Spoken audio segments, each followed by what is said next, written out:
এক ভালোবাসা,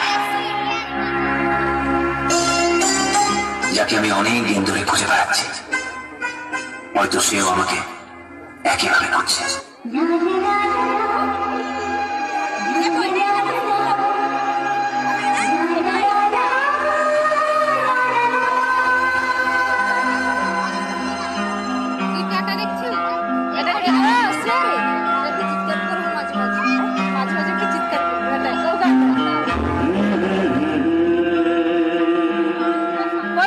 একসাথে করবো।